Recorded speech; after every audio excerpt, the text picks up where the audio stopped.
देशातील सर्वात अत्याधुनिक विमानतळांपैकी एक ठरणाऱ्या नवी मुंबई आंतरराष्ट्रीय विमानतळाचं उद्घाटन पंतप्रधान नरेंद्र मोदी यांच्या हस्ते 8 ऑक्टोबर रोजी होणार आहे।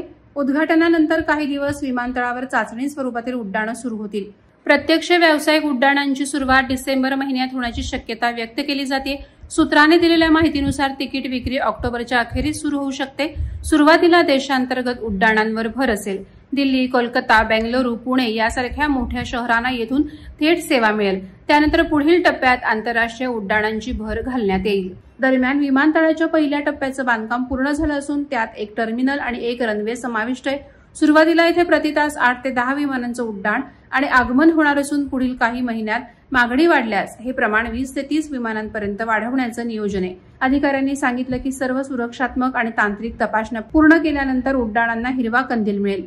विमानतळ परिसरात प्रवाशांसाठी अत्याधुनिक सुविधा उपलब्ध असतील।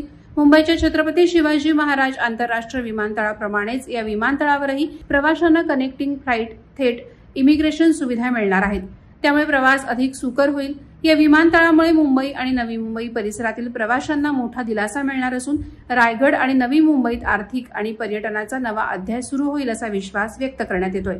दरम्यान नवी मुंबई विमानतळाला लोकनेते दिबा पाटलांच्या नावाची अधिकृत घोषणा न झाल्याने सदर बातमीत केवळ नवी मुंबई विमानतळ एवढाच उल्लेख करण्यात येत आहे। वादळवारा लाईव्हसाठी न्यूज ब्युरो, नवी मुंबई। नवी मुंबई व रायगड जिल्ह्यातील ताज्या बातम्या आणि घडामोडींसाठी सबस्क्राईब करा वादळवारा लाईव्ह चॅनल आणि दाबा बेल आयकॉन।